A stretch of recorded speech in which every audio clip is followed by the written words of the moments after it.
entrevista individual. Muchas veces nosotros tenemos la imagen de que la entrevista es siempre entre dos personas, entre la persona que consulta y el profesional.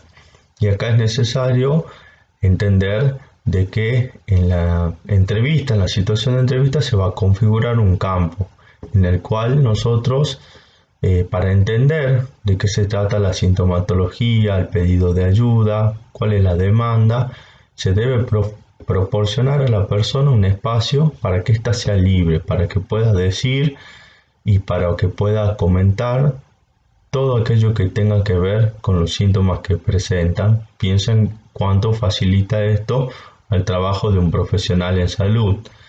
De lo contrario, sí, estaríamos nosotros mismos limitando ese trabajo. Es decir, que uno cuando recibe a una persona y tiene una entrevista, debe posicionarse en una posición neutra. Nosotros no, como profesionales, no ejercemos, por eso el término profesional, nosotros no ejercemos juicios de valor, ¿sí? Simplemente escuchamos y intentamos generar ese clima que le proporciona a la persona la posibilidad de ser libre para hablar y contar con plena libertad. Esto está relacionado con el término de rapport, que también lo tienen en la ficha. El rapport hace referencia al establecimiento de un vínculo con el paciente. Ya al establecer un vínculo es un trabajo para el profesional. El vínculo no está establecido por el simple hecho de encontrarse dos personas en el mismo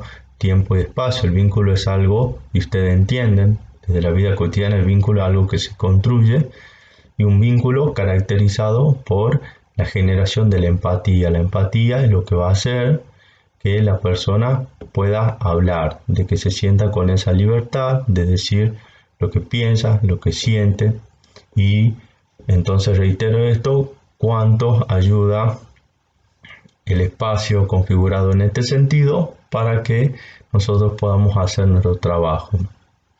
Y este campo, decíamos, no es solamente de a dos, no es solamente una entrevista individual.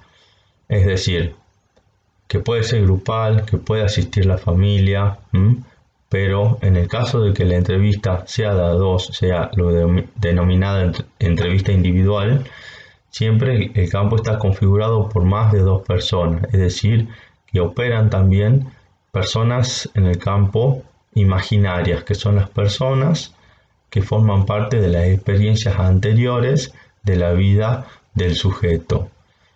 Entendemos entonces que nosotros no somos solos en el mundo. Cuando veíamos lo que es el desarrollo de la personalidad no se constituye de por sí sola, sino que siempre necesita de un otro para la constitución. Entonces todas esas relaciones, todas las personas significativas están presentes en nosotros en todo momento, lo cual a su vez no escapa de la situación de la entrevista, es decir, es el profesional, es el individuo y las personas imaginarias, es decir, que formaron parte o que son significativas en el momento para la persona entrevistada. Y podemos pensar también, aunque el entrevistador se encuentra en una posición neutral propia de su profesión, también podrían o pueden inferir en la entrevista también las personas imaginarias de las experiencias anteriores significativas de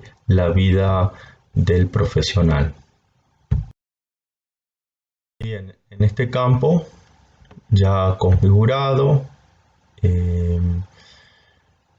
lo que es fundamental establecer, además de lo que es este buen rapport, de lo que es la empatía, que entendemos que va a facilitar a nuestro trabajo, es también importante establecer lo que se denomina encuadre.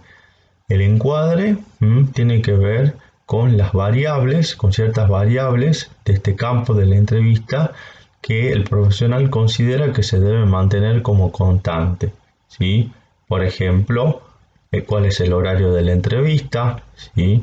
Cuál es el dinero o lo que el profesional concibe y que debe a percibir por el trabajo realizado, es decir, tenemos los tiempos de la entrevista, cuánto va a durar, tenemos que definir cuáles son los roles de cada uno, ¿sí? Que se trata de una entrevista para ayudar a la persona, según la orientación teórica de que se trate, el profesional psicólogo va a hacer esta aclaración, ¿sí? Dirá de qué se van a tratar las entrevistas,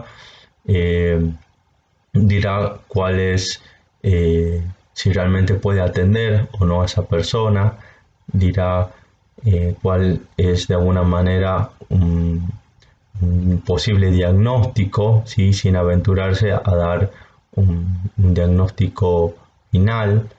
Brindará entonces información sobre la situación general que está atravesando la persona, y el encuadre son todas esas variables que le dan forma a la entrevista. Podrá decir de que va a ser 1 o 2 veces por semana.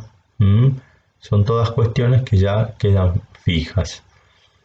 Y por último, ¿sí? Para cerrar la idea de esta entrevista y que ustedes puedan hacer la lectura, dentro de este campo que venimos nombrando, que se configura o que se va configurando, también es necesario tener en cuenta no solo la cuestión atender a lo verbal, a lo que manifiesta el sujeto, sino también atender a lo no verbal.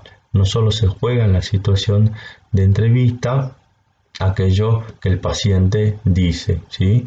Sino que también, y ustedes van a leer en la ficha, prestamos atención a los gestos, a las posturas, al tono de voz, a cómo se mueve la persona. Esto también nos va a indicar, no debemos quedarnos solamente con lo que los pacientes dicen, sino que también debemos poder guiar nuestra atención a lo que no dice, ¿sí?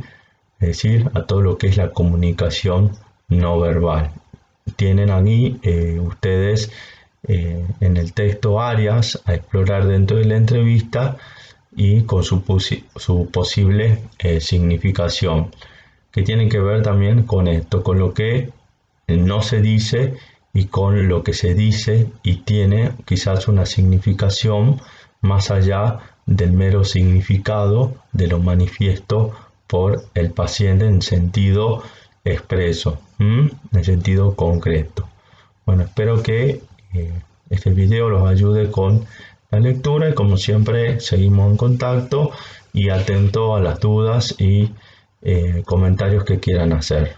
Nos seguimos encontrando en el espacio de clase. Saludos para todos.